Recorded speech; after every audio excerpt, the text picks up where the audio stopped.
Hello and welcome you guys. I hope you guys are all doing really well. Thank you for all your comments on my last video. I really appreciate it.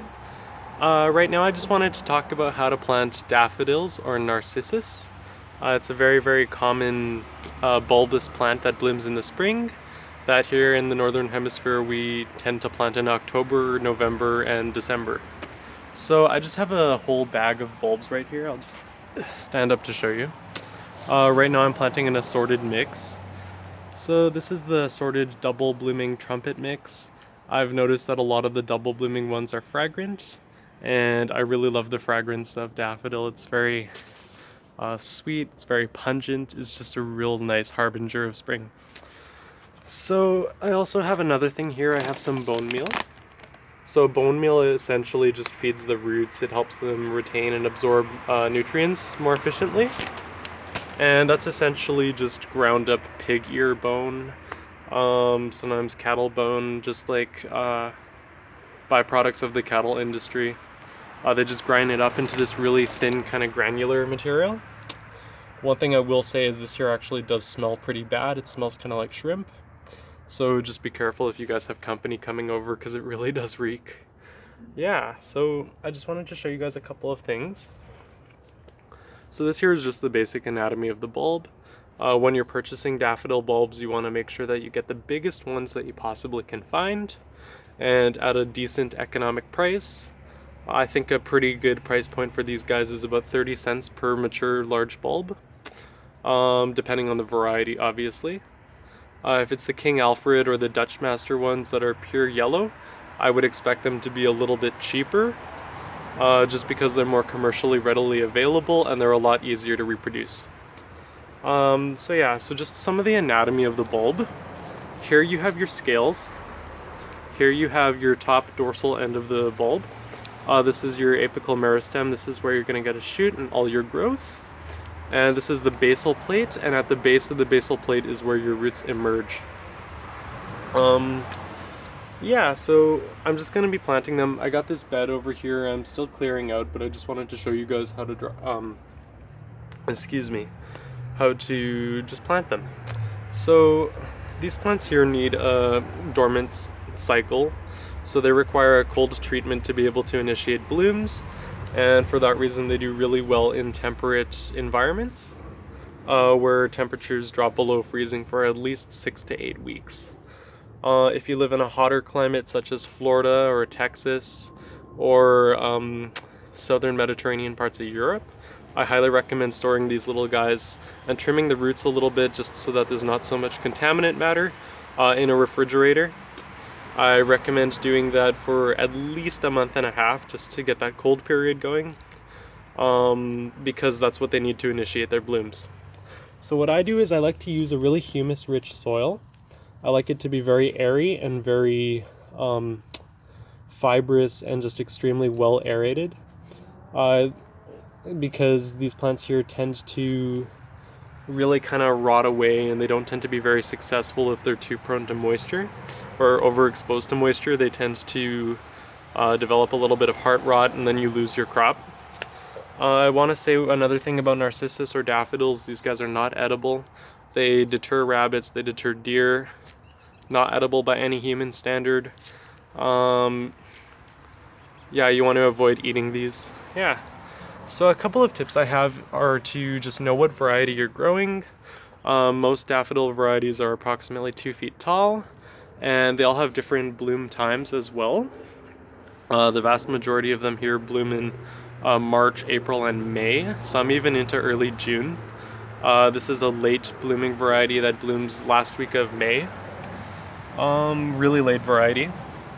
Another thing I really wanted to say is you want to make sure that you get some with twins, because if you buy these in packs and some of them have twins, it's really easy to just go in between, divide them at the basal plate. You can just do this manually with your hands. Just a sec. This is really hard to do while I'm filming. And then you get 2 bulbs for the price of 1. Like, hell yeah, right?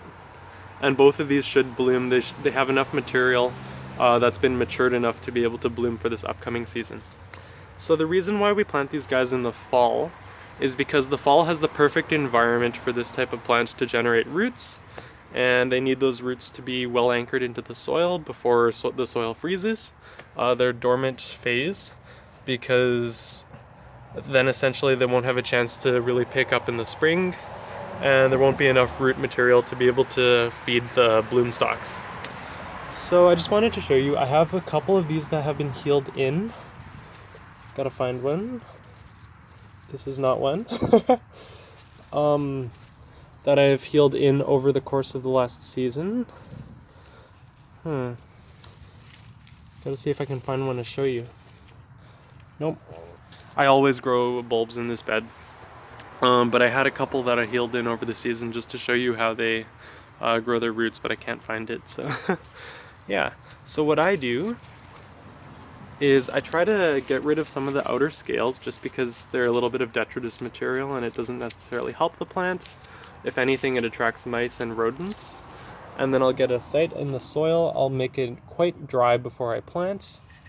I get a trowel, I make a strike down, just like this, shake it a little bit. I'm not afraid to get dirty, so I'll go in there manually with my hands. Make sure you don't trample any other bulbs or anything you've planted. And you want to plant them at about the whole length of their height below the soil. So if you have an inch tall bulb, you're going to want to plant it a whole inch below the soil surface level or more, because they are a taller variety of plant and they require a little bit of extra basal support, especially when they bloom, especially in windy areas. And they tend to naturalize a lot better and persist season after season, and perennialize better when they have a little bit more protection. So then what I do is I'll get a tiny little bit of this bone meal. I'll put, I want to say a teaspoon, maybe a little bit less, into the soil. I'll mix a little bit. See, I have tulips in here already too. So I don't know if you can see, they're kind of competing, but it's okay to plant them in close quarters. And then you'll get your nice big fat bulb here. You'll plant it deep, backfill the soil, and then you're really just going to want to compress it. And then I recommend watering it in. I also recommend doing this earlier on in the day so that it doesn't have a risk of freezing over and creating ice later in the night hours, because that'll be a little bit of shock to your bulb and you don't want that. So expect these guys to start emerging in late January. Even into the snow and the frost, they'll already start eagerly popping up. And it almost looks like a thumb fingernail, but it's green in color, and that's just kind of the shape of what the first bud that originates from the basal plate grows. And yeah, so these guys over here have a pretty long, pretty decent growing season. They have a long bloom time. I'll get into that in the spring. I'll have to make videos just showing more of their life cycle, but this here is just more so the dynamics of how you grow them and plant them. So I think the ideal daytime temperature to plant these guys in is about 12 degrees Celsius.